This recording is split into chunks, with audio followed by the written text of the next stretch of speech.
strange lights in the sky. Look, it's lit. I have no idea what that was. Objects moving at incredible speeds, breaking the laws of physics. That shot down to the ground at light speed. Craft from another world. They're real. They're here. The truth is out there, and we need to know.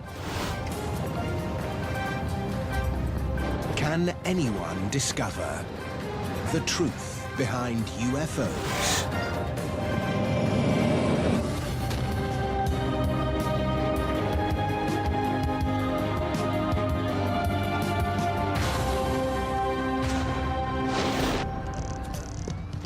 January, 8 p.m., Winsted, Connecticut. What the hell is that thing? Shoppers in a downtown mall spot something in the evening sky. It's moving. You got it, Pat? The event, like so many nowadays, is recorded on mobile phones. Unbelievable. It's posted onto an internet video sharing site. It's the latest example of an unidentified flying object, a phenomenon that seems to defy explanation. I don't know what it is. Or does it? UFO sightings like this one are reported in their thousands every year, and not just in America. They happen all over the world. Airports around here, it's unexplained. From Rio, London, Paris, and New York, UFOs are a global phenomenon, a global mystery. For the past 60 years, Whoa, I'm getting a series of lights right there. I got it. wherever and whenever unidentified flying objects have been spotted in the sky, they've hit the headlines. Right now, the biggest thing on YouTube is the Israeli UFO, which was UFO on top of a sacred temple. Is that UFO? Holy. And you can see it sitting on top of it, and then it just shut off at light speed. I looked at a video many times. I think it's real. UFO sightings like these fire the imagination of enthusiasts all over the world We've seen them in Mississippi like this, but never. and fuel investigations to discover what these mysterious objects really are.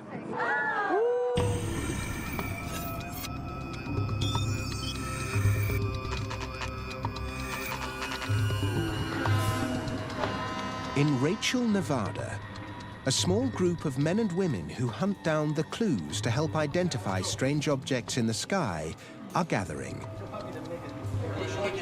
Leader of the pack is Alex Podovich. We actually hunt UFOs. We have regular meetings that we go out in the field, and we set up our equipment and cameras, whatever we have, and we watch the skies. And sometimes you do see very strange things in the sky. Unusual objects in the sky like this are what these guys spend hours analyzing. A UFO is something that you cannot identify. It could be our own, or it could be alien. It's just an object in the sky that you can't tell for sure what it is. You know, a lot of people associate it with the alien craft, but it's not true. It could be anything in the sky. That's what the term means. It's just a phenomena that does not go away. It's kind of like a snowball, and it just gets bigger and bigger. And it's very enjoyable. Pat Travis knows all about UFOs. She's the owner of the Little Ailey Inn in the Nevada desert, the unofficial capital of ufology. It's a mecca for UFO hunters for a good reason. There has been a lot of sightings of craft, of phenomena that no one can explain. There's been craft that have done maneuvers so fast that it's unbelievable. I believe that we cannot be the only beings in this entire magnificent universe. It has to be more. I will always believe that. She thinks UFOs are alien, a view held by some who investigate sightings. First of all, they're real. They're here. And the truth is that they created us. We need to know, as a human race, where we came from, what our origins are. Discovering the truth has been the focus of ufologists for decades, but it's not easy. UFOs are not something called up on demand.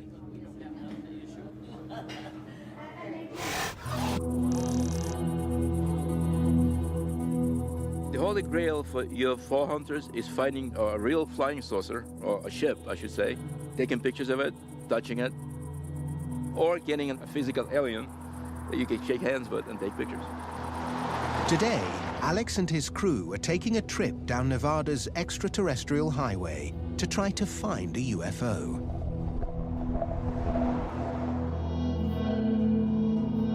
It is always an excitement to go out on a hunt. It's another possibility that I may find something that I've been looking for so many years. We are driving towards the mailbox, the infamous mailbox. They used to be black, and now it's white. The mailbox is a destination that's passed into UFO folklore. It's a location that's had more than its fair share of UFO sightings.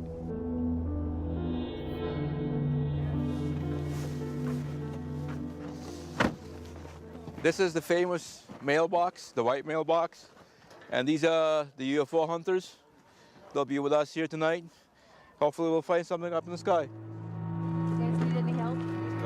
This UFO hunt is a challenge that's brought the group in plain sight of the security forces that monitor movement around one of the most secretive places on Earth. A US Air Force operating location near Groom Lake, Nevada. Better known as Area 51.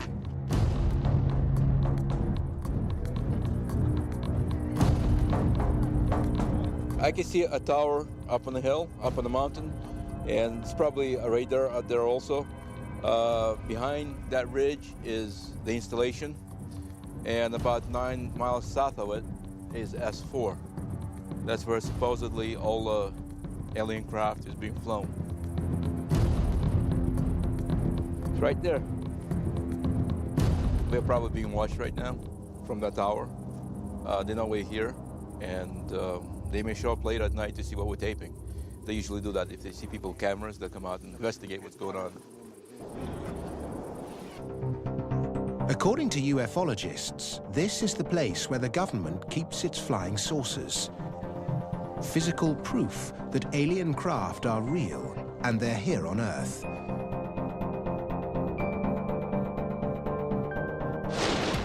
The incredible claim made headlines in the late 1980s, thanks to this man. I'm Bob Lazar. In 1988, physicist Bob Lazar told friends he'd seen flying saucers when he was working on a top-secret project at Area 51. There is physical evidence which proves that there is life elsewhere. Bob's job was to see if he could reverse engineer this propulsion system. Now remember, this is the John Lear's been a friend of Lazar's for over 20 years. He was one of the first he told about seeing America's flying saucers. I met Bob Lazar in 1988, and the first thing he said to me is, "I saw a disc today." And I'm sitting here writing, and I said, "What?" He said, "I saw a disc today." And I said, "Theirs or ours?" He said, "Theirs." But that vehicle is a disc, which is generally referred to as a flying saucer. And he told me that when he first saw it, there was an American flag on it, and he thought, well, this explains everything. We've got saucers, it's ours, we developed it. That's where all those rumors are coming from. But then he got to see inside of it, and there was little teeny seats, which were just about this big. And that's when it became all too clear to him that this was an alien craft. The admission by an Area 51 insider caused a media storm. Flying saucers were real and being hidden by the government. What they do is pump protons into the 115. It's my opinion that nothing we have developed has been without ET influence or technology. If UFOs and flying saucers are real and being kept in secret bases in the Nevada desert, it begs a series of questions. What are they for? And where and when did America get its hands on them? The Las Vegas UFO hunters are out looking for UFOs. They've gone high-tech. They're using a sensitive array of infrared and low-light cameras in the hope that it will help them capture images of unknown objects in the sky. This equipment is generally used for surveillance in very, very dark environments. Some of them use existing light. They can operate even from starlight. The other one is a traditional green night vision camera, which amplifies light. So if anything comes from that direction towards us and it emits light, we'll see it. Even before the cameras are up and running, Alex spots something in the sky. You can see the contrail, and that looks like probably an F-16. What do you think we're going to see out here tonight? Well, I'm hoping to see something that was engineered back, reverse engineered from alien technology. Almost ready. Almost there. If you had the infrared, we may be able to see some things that we can't see with our eyes. Maybe We're not supposed to be seeing. We're not supposed to be seeing. So that gives us a chance to look behind the veil. Is this legal? Yeah, perfectly legal. Okay. You're on public land. Okay. If you get arrested, you don't know me. If a UFO is spotted, the hunters have the equipment to capture images of the craft in intricate detail. If they do, it will be a huge moment. We need to make it work. These are our eyes tonight. Well, that was close. Hopefully we'll see some strange lights up there that move in kind of a zigzag way or moving really fast. Look over here, this way. I hope to see a spaceship, actually, if it's possible. In the darkness, the hunters spot something off in the distance. Is that thing right over there? It's too dark for conventional cameras to pick out. But what about the low-light ones? It was just moving. It disappeared. It dropped like a stone right over there. Oh, It was a big light. Oh, that was beautiful. Look, it's lit. Right there, right there. You see him? He's orangey red. 1 o'clock. Has the infrared and low-light camera rig captured it? okay. Now this just happened. Right above the 2, you'll see on our third camera, a light comes up. And then right here is another one. And they both stay up for just about the same amount of time and then disappear. Not moving, they were stationary. And they were there, and then they were gone. And that was not a pixel on the screen, that was not a malfunction. They've spotted something, but they don't know what it is. They hope it could be a flying saucer they believe America keeps hidden away in the desert. It's a notion that's deeply established within UFO circles. A theory that began with the greatest and most controversial flying saucer incident of them all. July the 8th, 1947. The place, Roswell. Debris is discovered on a cattle ranch in New Mexico. But it isn't just any old stuff.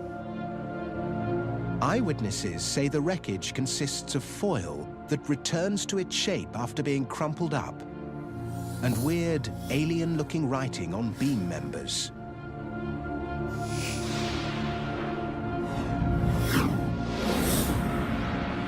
A UFO legend is born. But in a U-turn 24 hours later, Roswell's flying saucer is claimed to be a weather balloon, and a controversy has raged ever since. The interesting thing about the Roswell story is that regardless of whose side of the story you believe, the Air Force, the UFO research community, everybody agrees that some sort of object or device came down and was recovered. Now, the big question is, what's being covered up? But do you still get a lot of interest? I mean, do people still come out here and want to know what happened? There's still a little interest. People still come. I feel tempted Nick Redfern is just one of many who have investigated the most famous UFO case of them all. So, Eddie, we're pretty much at the crash site right now. Can you kind of explain? I think one of the main reasons why people are so interested in and fascinated by UFOs is primarily because there's always a yearning for people to look for mysteries. You know, people love mysteries, whether it's UFOs, the Loch Ness Monster, Bigfoot, ghosts. People love a real-life mystery. And I think when, as I do believe with UFOs, there is a genuine mystery, that makes it even more intriguing. No physical proof that a flying saucer came down in New Mexico has ever been produced.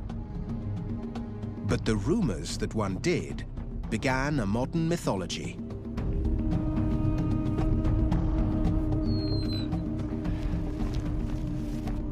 So, Eddie, this is really where all the evidence was brought. What happened was that when flying saucer sightings began in '47, it was something totally new. Never been seen before, so people were fascinated by it. The Roswell UFO incident set the scene for an incredible explosion in sightings across America. Over the next 50 years, UFOs grew into a global phenomenon. And now, the reason why is about to emerge.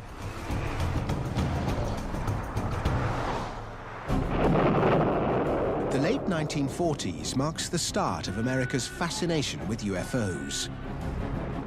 An obsession that coincided with its Cold War with the Soviet Union.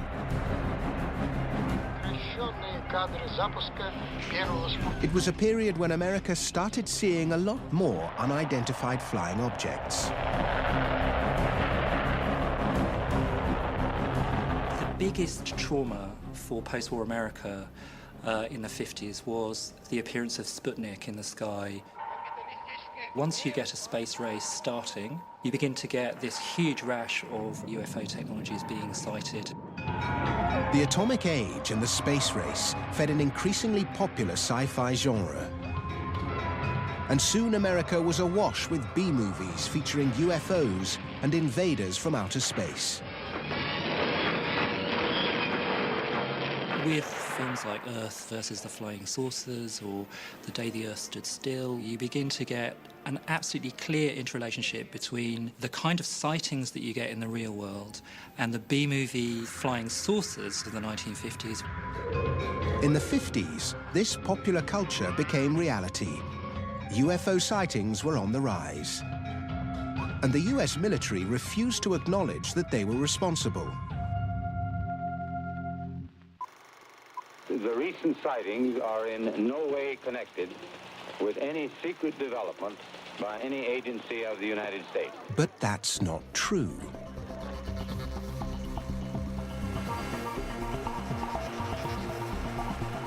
Back in the 1950s, the Air Force, there's no doubt, was working on projects to try and build circular-shaped aircraft. One of these was known as the Avro car. You know, it looked pretty cool, like this silver, shiny, flying saucer.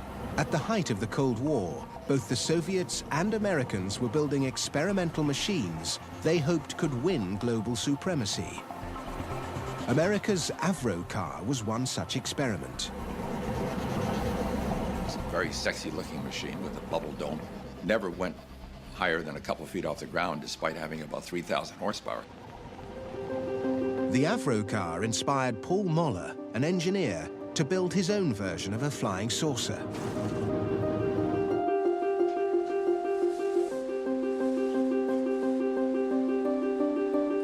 I do think it invokes the image of that little Jetson type of machine that we saw in the 60s that you know, had the bubble dome and that freedom to move around in the future the way they did. That was very big in America, and I think it drives the interest of people to do it. Well, putting this canopy down really puts you into a very comfortable world. This is Dr. Paul Mahler flying the M200X. Paul Moller is one of only a handful of people who can claim to have flown a real flying saucer. The OMC rotary engines developing. It's truly a magic carpet sensation. When you're in a helicopter, there's a lot of vibration, number one. And number two, you have the sense you're being lifted from above. This machine here is absolutely no vibration. The rotary engine is like a soy machine engine. The power comes from below you, and it's a totally different sensation, not supported by anything that you sense. It's really amazing. It's absolutely magic carpet in a sensation. But in a time before widespread use of computer-assisted stabilization, these cumbersome craft carried considerable risk. Start up! The problem on Earth is the aerodynamics. The air flowing around the vehicle generates a lift configuration, which is destabilizing. Now, you can put a big tail on it, of course, and that'll make it aerodynamically stable, but what is that? It's kind of a funny machine, round machine with a big fat tail. That doesn't make sense. So, artificial stabilization. When you're not dealing with the atmosphere, when you're outside of the atmosphere, of course, round is the perfect shape. Structurally, it does everything you want. It has all the right things. We just got to get rid of the atmosphere. From an engineering point of view, America's attempts to build a fully operational flying saucer in the 1950s and 60s failed. The project's success was in its propaganda value. America's UFOs were a weapon of sorts. I think one of the bigger issues relative to UFOs is the realization on the part of the military that, hey, you know, this is a phenomenon we can actually use to our advantage. If you imagine at the height of the Cold War, you subtly release information to the Kremlin that, hey, we've got a crash flying saucer, and we've actually begun to understand how and why it flies. That could actually spook the enemy. America's UFOs were propaganda tools. Never a serious military threat, their primary purpose was to mislead foreign intelligence. It acts as a good cover. The deep military projects to build highly advanced aircraft and platforms gets buried amongst a huge mass of stories of back engineering and super secret X-Files type conspiracies. And while we're all running around following them, the real military secrets gets hidden. We now know that rumors which claimed the US was developing its own UFOs were intended to hide something else. But what? Maybe the Las Vegas UFO hunters can help find the answer. They've recorded an unidentified flying object on their equipment. Now they need to discover what it is. Yeah, it's freaking out.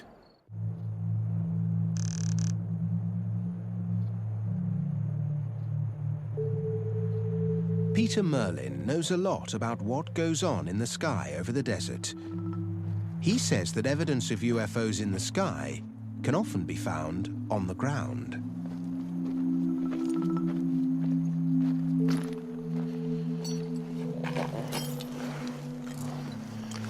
One of the things people see around Area 51 are strange configurations of lights in the sky, glowing golden orbs, things like that. A lot of the time they're seeing these things. This is an Air Force anti-infrared flare. It provides a heat source to decoy heat-seeking missiles. And they look very strange to people on the ground because they seem to hang in the air or move in strange ways with the air currents while glowing and sputtering. The deserts are littered with thousands of these things. These account for a lot of the unusual light sightings in the night sky over Nevada. But Las Vegas's finest don't buy that explanation of what they've seen. They think it doesn't fit. It moved. That light moved. Right there. Yeah, I see it. Yeah, it's on and just faded out. You know, there's a lot of military aircraft up there right now. They're doing the exercises and they're dropping flares. But don't flares fall down? That one did look like it fell, but it was, flares float down. That's the nature of flares, is so it illuminates an area. They float like this. That shot down to the ground at like light speed. I have no idea what that was. Look at it again. Look at that light, how it moves. It's coming back. I'm gonna rewind it right here. It's right here. I am freaking out. Nothing moves like that. That's strange. So it's sort of half imagination. What the hell was that? Was that a bomb? Probably. You sure? Yes, I think they're targeting your car, your vehicle. That's not funny, dude. The experienced UFO hunters are stumped. They've spotted an unidentified flying object over Area 51. But people like John Lear aren't surprised by sightings like these. They maintain there's a simple explanation. There is nothing that we have developed that hasn't been influenced by ET. They've given us everything. From Roswell, we developed such things as transistors, fiber optics, and things like that. Have the UFO hunters seen one of the reversed engineered UFOs Bob Lazar talked about in the late 1980s?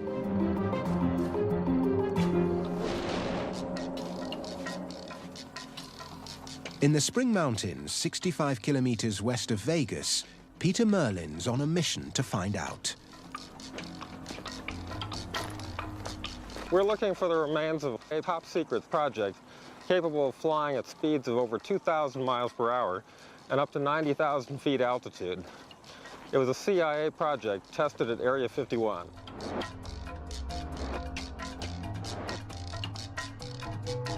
The question is, was this project based around UFO technology? They looked like craft from other worlds, so one could be forgiven for thinking, wow, that's a UFO. Because if you've never seen something like that, then it most definitely is an unidentified flying object. Now there's a chance to discover the truth.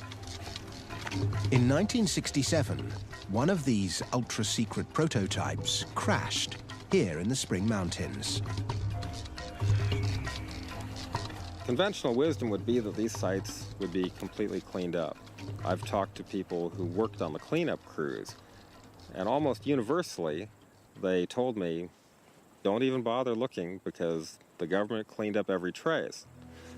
But when I go to these sites, I find that there's always something left. That is a pretty decent-sized piece of titanium. Yeah, there's a little bit of black paint on the outer surface. The airplane was painted black. This is part of a radar-absorbent structure, so this would have been one of the most secret components of the airplane. So it seems like it would be surprising to find pieces of it out here after they cleaned it up, but yet the desert is littered with it. Peter Merlin has found pieces of the most sensitive military secret of the 20th century. It's not alien, but to the Soviets at the height of the Cold War, it might well have been. It's a technology so advanced that they never saw it coming, literally.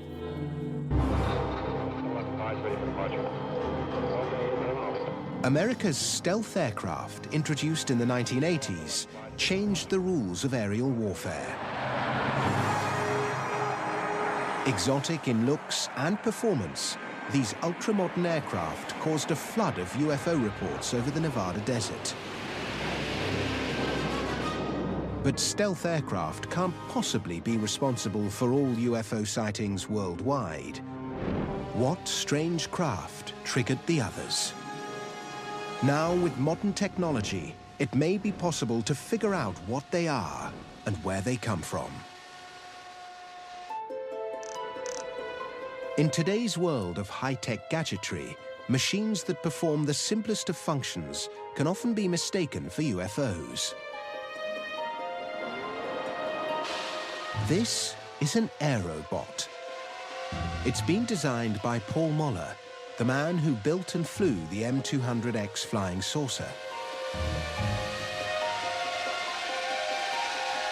Well, the aerobot I'm flying here is a vehicle that was designed for bridge inspection. It's a serious problem. How do you get up and inspect bridges or not risking somebody's life in the process of identifying cracks in the bridges?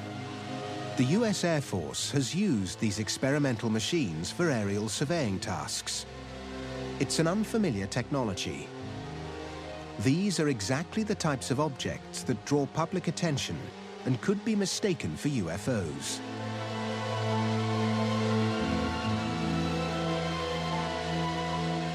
It's amazing. A lot of times we do not announce a flight of any of the things we're doing, but 5 o'clock in the morning, we started up and there's a crowd already here. It's almost like there's some magical communication out there. Everybody wants to see it fly. It's going to be surprising, but you know, everything's surprising to start with, right? It's a matter of time. It wouldn't take very long before it'd be common like everything else in our lives. To the untrained or uneducated eye, Paul Muller's gizmos could appear to be unidentified flying objects.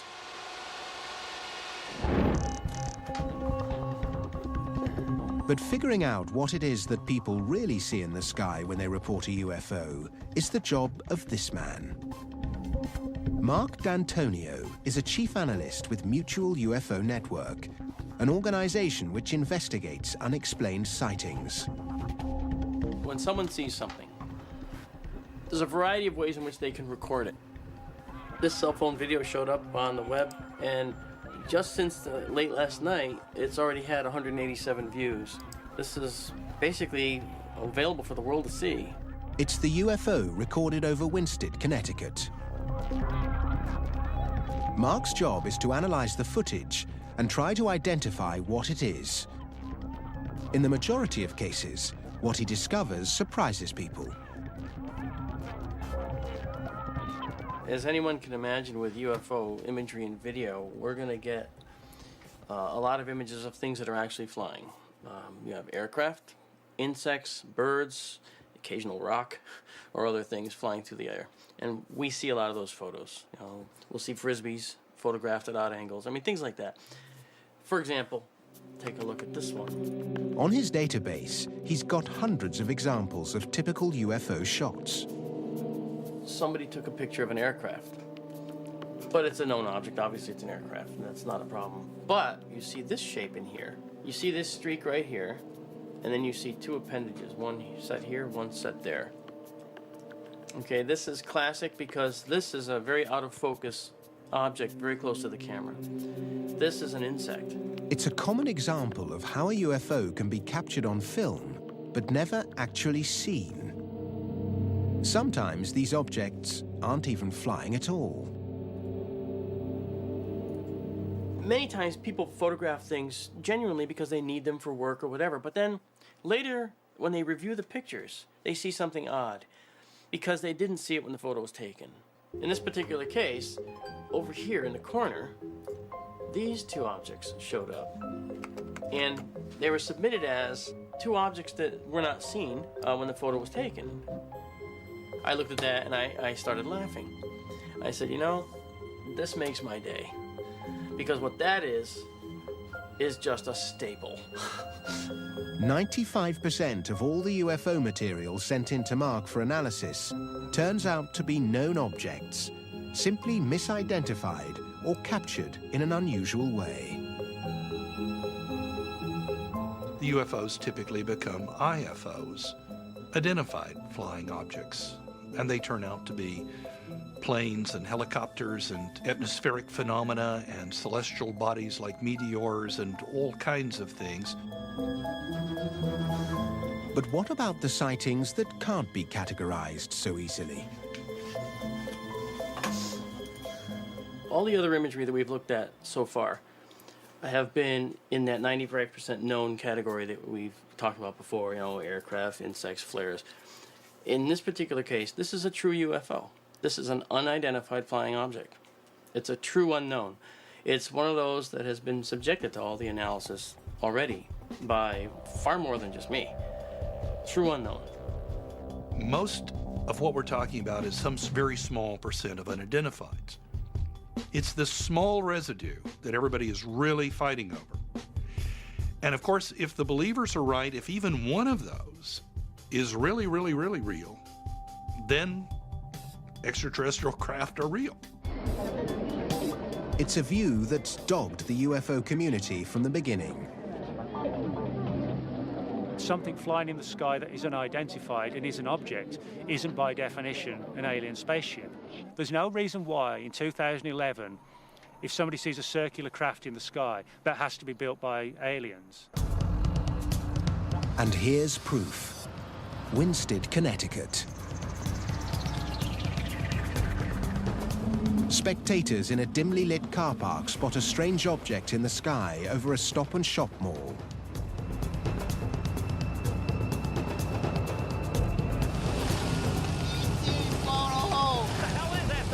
It creates a stir. The sighting is recorded on camera phones and is posted up on the internet within hours.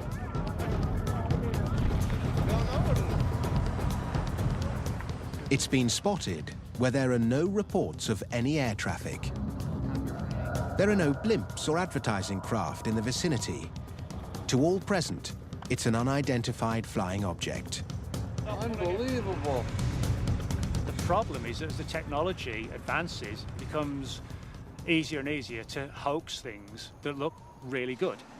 Whereas, say, 30, 40 years ago, a good UFO photograph may actually have been a real UFO photograph because it was hard to fake.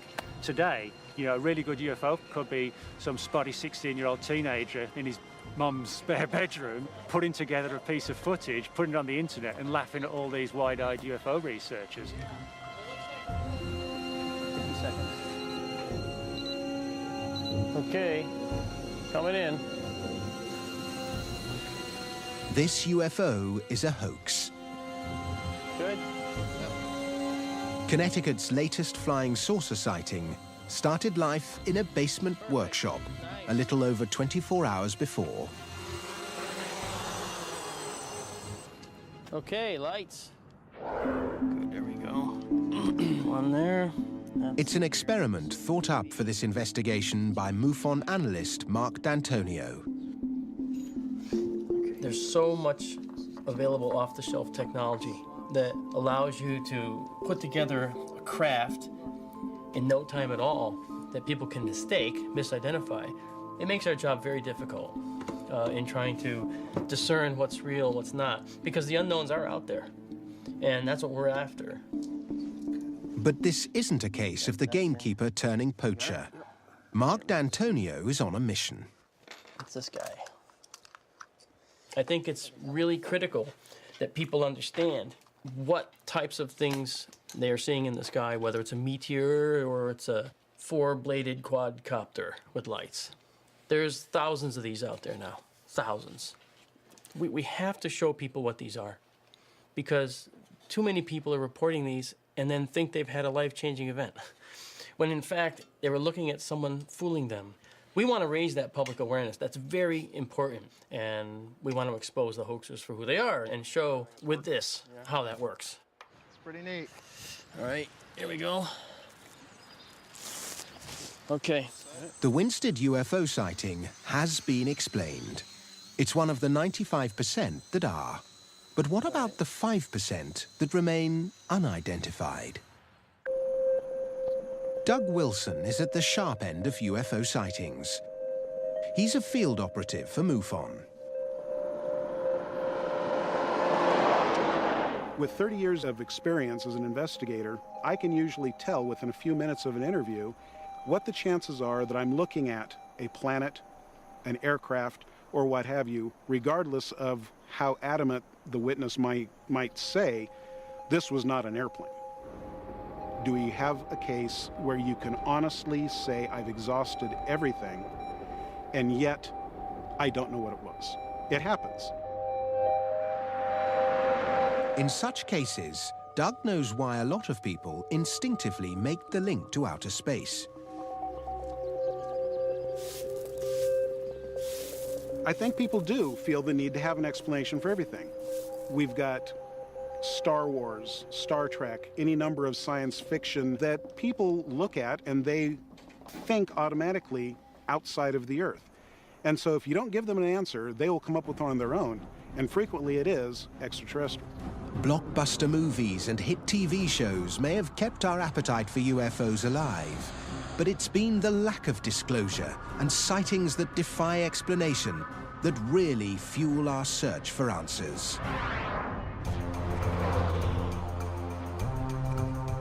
An incident 60 years ago gave a town in New Mexico a marketing dream and gave birth to an industry that cashes in on man's fascination for the unknown. But the truth is, the facts behind the Roswell incident have been released. I think the best explanation for the entire Roswell incident was it was a physics experiment that got lost, and that led to some unintended consequences. Today, the official explanation for Roswell is the crash of a top-secret listening device codenamed Project Mogul. These balloon trains were huge assemblies. We've got a picture of one right here. It was 600 feet tall. It was about half the height of the Eiffel Tower. Unlike those who maintain a flying saucer crashed, physicist David Thomas has evidence that supports the official version of events. This is a small replica of the I-beam that was found in the Roswell debris. These strange markings are the key to unlocking the UFO mystery. It's not alien writing, as some believe. It's something much more down to earth. And crucially, it links it to Project Mogul.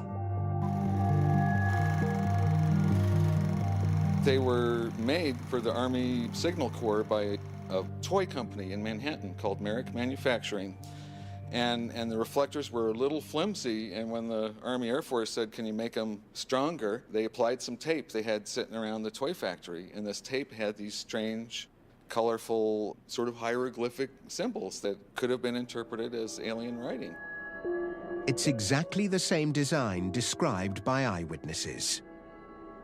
But instead of being alien writing, the truth is, it's toy wrapping tape. Despite the evidence, it isn't enough for some people. 60 years of speculation can't be swept away so easily. No one's going to hide a weather balloon coming down. There's no point. And even a mogul balloon, there are examples of mogul balloons coming down elsewhere in the US in the summer of '47. They weren't subject to stringent security like the Roswell event was. So I think for me that rules out a mogul balloon. The real truth behind the most famous UFO of all time may never be universally accepted. But the facts reveal that in the vast majority of cases, an explanation for most UFOs can be found. Simple misidentification, atmospheric conditions, hot air balloons, hoaxes, even staples can all become unidentified flying objects. But the question remains, what are those that stay unidentified? There are those people who understand that while there are a lot of mystery lights and things happening in the sky, some of them of a perhaps clandestine nature, there's no good evidence that any extraterrestrial craft is visiting the planet Earth. Believers will still hunt for the evidence. Light speed. That one, the last one? It's right here. In my opinion, the truth behind UFOs is that, first of all, they're real. They're here. Roswell, New Mexico. Something did crash, and I do believe that I was a alien spacecraft. But for those of us who just look to the skies and wonder, 80 to 90% of all UFO sightings are explainable. But as a rational person trying to keep an open mind, I would have to say that there is no reason to believe that aliens could not be here. It's kind of like people's belief in God. You can't prove it, but you'll be damned if you'll deny it in total.